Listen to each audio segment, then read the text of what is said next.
Donc, le projet va être divisé en phases. Dans la première phase, c'est celle que j'ai décrite de mise en place des puits d'observation, échantillonnage d'eau souterraine de ces puits-là, puis les puits résidentiels. Dans la deuxième phase, on va aller avec des travaux un petit peu plus détaillés qui vont nous donner de l'information sur la nature de la fracturation de la roche, comment c'est orienté, est-ce que c'est en relation avec des failles, est-ce que les failles sont perméables ou imperméables. Perméable, ça veut dire est-ce que l'eau peut circuler ou pas facilement à travers ça.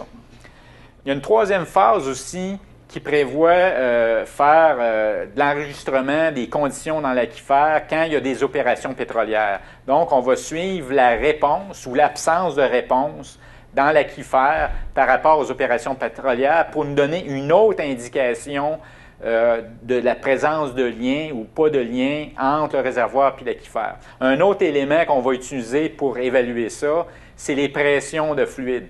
Il y a des pressions dans le réservoir. S'il y a un réservoir, c'est parce qu'il y a une roche couverture. Donc, est-ce que le réservoir est à la même pression que l'aquifère? Ça, non, on sait déjà. Mais par contre, est-ce que l'eau sous le réservoir ou au-dessus du réservoir est dans le même régime de pression que la surface? Ça, en déterminant ça, ça va nous donner une idée. Est-ce qu'il y a continuité ou discontinuité dans la colonne d'eau entre ce qu'on trouve dans l'aquifère et ce qu'on trouve au niveau du réservoir? Donc, c'est avec ce genre d'indication-là qu'on va pouvoir déterminer s'il y a un lien évident ou s'il y a absence de lien réservoir aquifère. Donc, la dernière phase, c'est vraiment l'intégration des résultats. Comme Nicole l'a mentionné, chez nous aussi, quand on fait des projets comme ça, bien, on n'a pas les réponses d'avance, puis c'est des projets de recherche. Puis ce qu'on produit, c'est des développements scientifiques, mais ce qu'on produit de plus précieux, plus important, c'est du monde.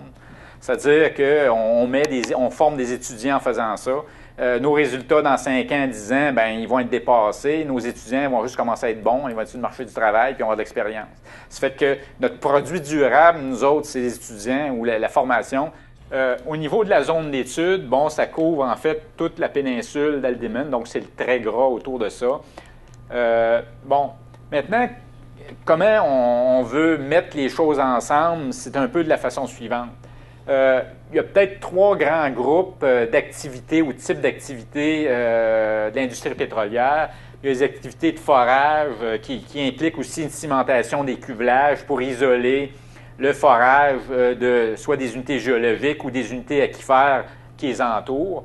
Puis, les genres d'informations qui sont importantes par rapport à ça, c'est des choses comme les profondeurs de cuvelage, qualité de la cimentation, comment se fait l'écoulement de l'eau souterraine.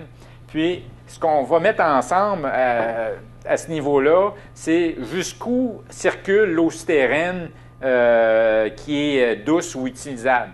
C'est quoi la zone active de circulation et est-ce que les profondeurs de mise en place des cuvelages est suffisante pour protéger cette partie active-là?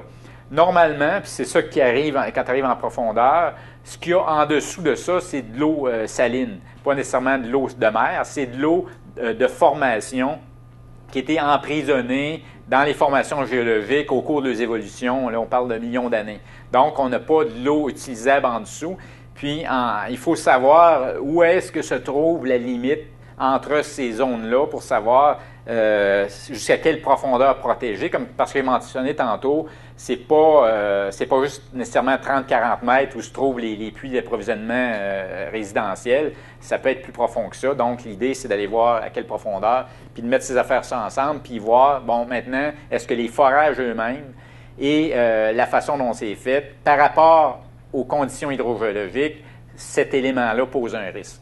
L'autre élément qu'on veut regarder, est-ce que les essais de production, la production elle-même, les travaux de fracturation hydraulique, mais qui demandent des travaux en surface, c'est-à-dire qu'on manipule des fluides, on produit des hydrocarbures. Des hydrocarbures, on ne veut pas qu'il y ait des épanchements sur le sol puis que ça aille contaminer la nappe. Donc, est-ce que ces opérations-là, il y a de l'anthropoidage de fluides, sont faites de façon sécuritaire pour éviter des épanchements.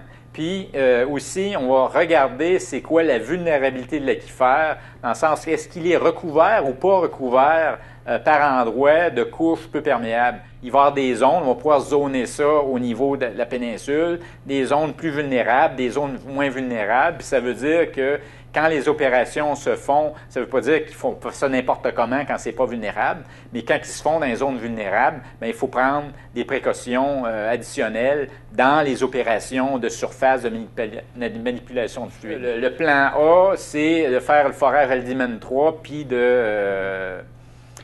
qui soit économique sans fracturation. S'ils vont vers une fracturation, il faut être capable de donner des réponses par rapport au niveau de risque que la fracturation va poser. S'ils en font, bien, ils vont prendre des mesures microsismiques qui donnent à peu près le volume qui est affecté par la fracturation. Ça veut dire qu'ils vont créer des fractures jusqu'à un certain rayon autour du puits. Puis ce qu'il faut voir, nous autres, ce qui va nous intéresser par rapport à la connaissance qu'on va avoir développée des failles, est-ce qu'ils conduisent, c'est quoi le réseau de fracture, est-ce que ces zones-là qui fracturent, ça met en communication le réservoir avec des zones qui pourraient servir à la migration préférentielle des hydrocarbures. Parce que ce qu'il faut chercher ou travailler, c'est des cheminements préférentiels. Si on regarde juste l'accumulation des couches géologiques, puis qu'on pense conceptuellement à essayer de faire passer à travers ces couches-là du pétrole ou des fluides de fracturation, ça n'arrivera pas. Ce qu'il faut, c'est regarder, est-ce qu'il y a des cheminements préférentiels? C'est là que pourraient se situer les risques. C'est pour ça que l'emphase va être mise sur trouver, est-ce qu'il y a des points faibles, ou est-ce qu'il y a des zones, en fait, où ça peut circuler plus facilement. Donc, on va regarder les volumes affectés par la fracturation, suivre les pressions aussi dans les aquifères. Est-ce qu'il y a un témoin ou est-ce qu'il y a une réponse même quand ces travaux-là se font en profondeur?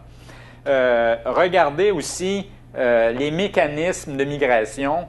Est-ce qu'il y a l'énergie, dans le sens des pressions différentes en profondeur, qui amèneraient les fluides vers la surface de toute façon? Donc, il faut regarder. Et si oui, combien ça prendrait de temps? Donc, c'est pour placer un peu les idées, puis une fois qu'on va avoir évalué tous ces éléments-là, on va pouvoir tirer des conclusions qui vont probablement être une plage de résultats du risque que pourraient poser soit les opérations de production ou les opérations de fracturation par rapport au potentiel de migration vers la surface.